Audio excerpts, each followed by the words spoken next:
تو اس قال لقمان لابنہ وہو یعظہ یا بنی، اب بنیہ کو نوٹ کیجیے، اے میرے چھوٹے سے بچے، اس کا یہ مطلب نہیں ہے، یہ پیار سے ہے۔ والدین کے لیے بیٹے جوان ہو جائے تب بھی بچے ہی رہتے ہیں، وہ محبت ان سے اسی طرح کرتے ہیں جیسے چھوٹے بچوں سے کرتے۔ تو یہ اس میں تصغیر ہے، یا بنی، اے میرے چھوٹے سے بچے، لا تشرک باللہ، اللہ کے ساتھ شرک مت کیجو، ان الشرک لظلم عظیم، شرک بہت بڑا ظلم۔ اور ہم نے وصیت کی ہے انسان کو اس کے والدین کے بارے میں، یہ بھی فطرت انسانی میں ہے، والدین کا شکر ادا کرنا، والدین کے حقوق تسلیم کرنا، ماننا، ان کی خدمت کرنا۔ بچپن میں انہوں نے انگلی پکڑ کر تمہیں چلایا تھا، اب ہو سکتا ہے بوڑھے باپ کو انگلی پکڑ کر آپ کو چلانا پڑے، تو اس کو اپنی طرح منسوخ کیا۔ کیوں؟ اگر حضرت لقمان کہتے تو اس میں ذرا جھجک والی بات تھی کہ اپنے حقوق اپنے بچے کو بتا رہے ہیں۔ اللہ نے مضمون کی تکمیل کے لیے وَوَصَّيْنَا الْإِنسَانَ بِوَالِدَيْهِ،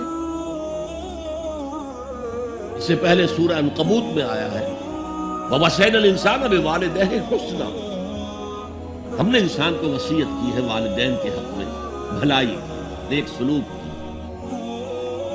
اچھا، والدین میں سے والدہ کا معاملہ والد کے مقابلے میں بہت بڑھتا ہے۔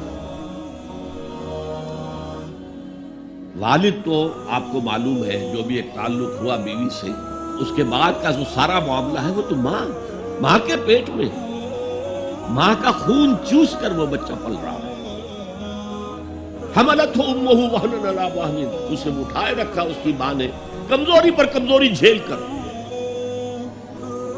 وفصالہ فی عامین، پھر 2 سال تک جوک کی طرح چمٹا رہا ہے اور اس کا دودھ پیتا رہا ہے، اس کی توانائی سٹ کرتا رہا۔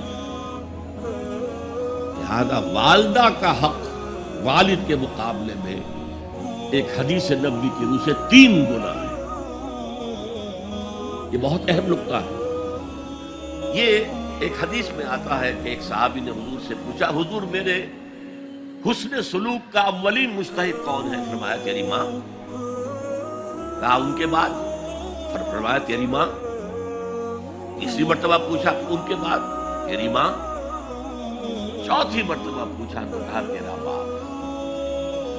گویا کہ والدہ کا حق، اس کی خدمت، اس کے ساتھ نرمی، کہیں اس کے دل کو ٹھیس نہ پہنچا دے، اس لیے کہ بڑا سخت قسم کا نفسیاتی معاملہ ہوتا ہے۔